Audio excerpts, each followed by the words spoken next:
कोकणातील प्रत्येक घटनेवर असणार आहे आमची नजर।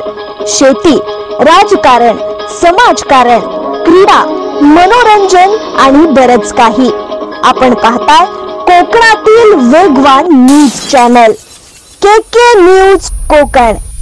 दास कंपनीकडून पुन्हा एकदा बेपरवाहीचा खेळ। ओव्हरलोड ट्रेलरचा अपघातामुळे वाहतूक ठप्प, नागरिकांचा संताप उसळला। म्हसळा तालुक्यातील दास औषधा कंपनीकडून जाणाऱ्या ओव्हरलोड ट्रेलरचा आज भीषण अपघात झाला। कंपनीसाठी पाईप व इतर साहित्य घेऊन जाणाऱ्या या ट्रेलरला तीव्र उतारात चालकाचा लक्ष असल्याने तो नियंत्रणाबाहेर गेला आणि उलटून रस्त्यावर कोसळला।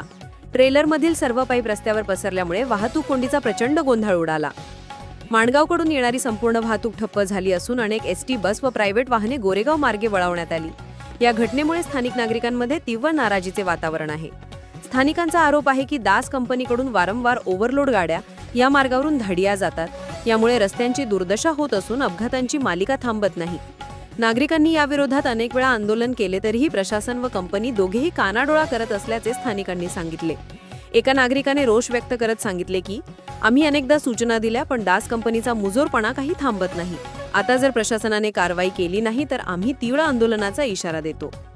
या अपघातामुळे केवळ वाहतूक ठप्प झाली नाही तर स्थानिकांच्या सुरक्षेचा प्रश्न पुन्हा एकदा गंभीरपणे समोर आला आहे। प्रशासनाने आता तरी जागे होऊन ओव्हरलोड गाड्यांवर कठोर कारवाई करावी अशी मागणी होत आहे। केके न्यूज साठी प्रतिनिधी निकेश कोकचा, म्हसळा।